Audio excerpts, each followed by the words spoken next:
ऐसे रोहित कुमार पास में आए, नांग बना बैठा है। डस दिया रोहित कुमार को, धड़ाम से गिर गया जमीन में। गोरा नारा शरीर काला पड़ गया और रूप बदल करके गए हैं। तारामती से कहा तारामती, तेरा जो रोहित है वो बगीचा गया था, सर्प ने डस दिया, वो मरा पड़ा है। इतना सुने तारामती रोने लग गई। मालकिन से कहा कि मालकिन, मैं अपने बेटा से मिलने जा रही हूँ। कहा ऐसे नहीं जा सकती, घर का पूरा काम करो, घर का पूरा काम हो जाए तभी जाना। ओ रोते रोते वो घर का काम करी है, गया बगीचा में, क्या देखती है, वो जीभ बाहर हो गया है, गोरा नारा शरीर काला पड़ गया है, प्राण चले गए हैं। छाती पीट पीट करके रो रही है, हा पुत्र रोहित कुमार, तुम्हें क्या हो गया बेटा, लौट आओ बेटा। ओ अभागिन के बेटा ऐसा बोल बोल करके रो रही है।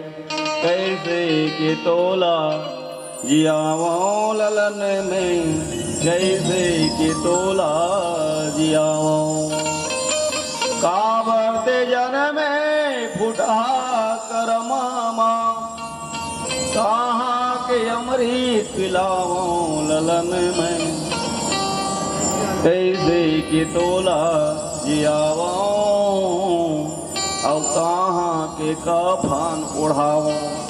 कहा रोहित, तुम्हारे लिए 2 गज कफन का कपड़ा भी नहीं है।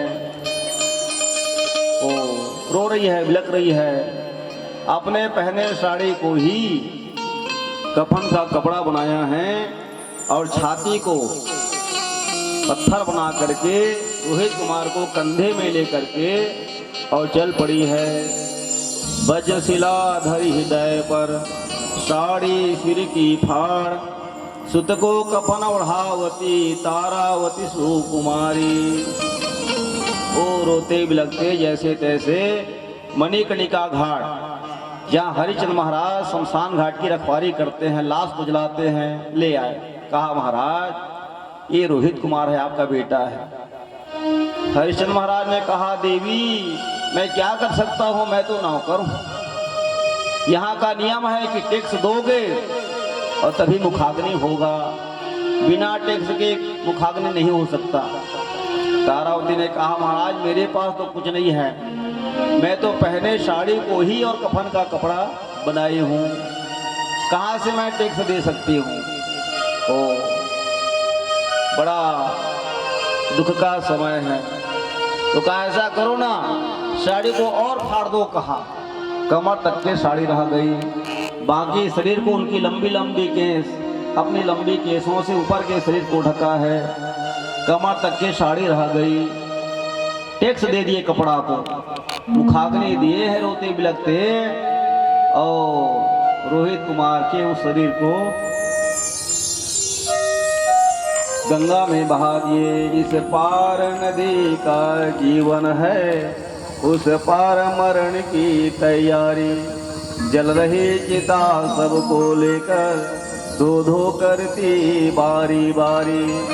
है लक्ष्य कहाँ, उद्गम कैसा, कब आए थे कब जाना है, माटी है एक नहीं अंतर, राजा और भिखारी में। कोई पूरा जीवन जीता, कोई मरता लाचारी में, कुछ करना है अब जीवन में, या व्यर्थ मौत मर जाना है। बहा दिया रोहित कुमार का जो शरीर है, बह गया गंगा में। इधर रोते बिलकते तारावती आ रही है। आते आते वो बीच बाजार में बेहोश होकर के गिर पड़ी है, बाल बिखरे हुए हैं। विश्वामित्र ने देखा, इतना दुख पाने के बाद भी, इतना कष्ट पाने के बाद भी धर्म को नहीं छोड़ रहे हैं, सत्य को नहीं छोड़ रहे हैं। फिर क्या किया है, हल्ला मचा दिए काशी नगरी में कि काशी नगरी में कोई डायन आई हुई है और वो बच्चों को खा रही है। विश्वामित्र ने क्या किया, जो शरीर रोहित कुमार का गंगा में बहा दिए थे उसको ले आए, और जो बेहोश पड़ी है तारावती उसके सामने रख दिए। और कालू से कहा, देखो ये डायन है कहाँ। उसी समय कालू नरेश ने आदेश कर दिया, क्या आदेश, जो डायन आई है उसको मार दिया जाए। देखो कैसे इनका जीवन था और क्या से क्या हो गया। सुनो सुनाऊं तुम्हें एक कहानी। उनका एक था कुंवर सलोना, भोला भाला मगर गुमानी। बड़े चैन से गुजर रहे थे तीनों की जिंदगानी रे। सुनो सुनाऊं तुम्हें एक कहानी। लेकिन एक समय किसी का नहीं न रहने पाया है। बिछुड़ गए राजा और रानी, अपना लाल गंवाया है। अभी अभी की बात ये मत समझ से पुरानी रे। और सुनो सुनाऊं तुम्हें एक कहानी। आदेश कर दिए, कालू ने हरिया से कहा, हरिया जाओ, काशी नगरी में कोई डायन आई हुई है, वो बच्चों को खा रही है, उसको मार दो कहा। अभी हरिश्चंद्र महाराज आए बीच बाजार में, क्या देखते हैं, अरे तो मेरी पत्नी तारावती है। ओहो, अब तारावती को मैं कैसे मारूं, लेकिन मेरे मालिक का आदेश है उनको मारने का। ओहो, क्या किए, अपने आंख में पट्टी बांध लिए, और जैसे ही तारावती के गर्दन में हरिश्चंद्र महाराज का तलवार गिरने वाला था, उसी समय साक्षात भगवान प्रकट हो गए। बोलो भागवत भगवान की जय, कृष्ण कन्हैया लाल की जय। सारा दृश्य बदल गया, भगवान प्रकट हुए तो चंडाल बना था कौन, धर्म, वो धर्म के रूप में प्रकट हो गए। सत्य प्रकट हो गया, शमशान घाट का दृश्य ही बदल गया, कुबेर का नंदन बाग बन गया। भगवान ने कहा, हरिचंद्र महाराज मैं बड़ा प्रसन्न हूँ आपकी सत्यवादी से। आप जैसे धरती में भूतो ना भविष्यति, ना कोई सत्यवादी हुआ है, ना तुम्हारे जैसा कोई दानी हुआ है। कितना दुख पाए हो, कितना तकलीफ पाए हो, फिर भी अपने धर्म को तुमने नहीं छोड़ा। वरदान मांगो वरम बुरियात।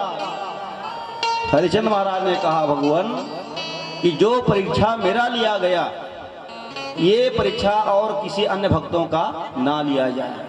बताओ, हरिचंद्र महाराज ने अपने लिए वरदान नहीं मांगा, वो हम सब लोगों के लिए वरदान मांगा है कि जो परीक्षा मेरी ली गई, ऐसी परीक्षा इस धरती में और किसी भक्तों का ना लिया जाए।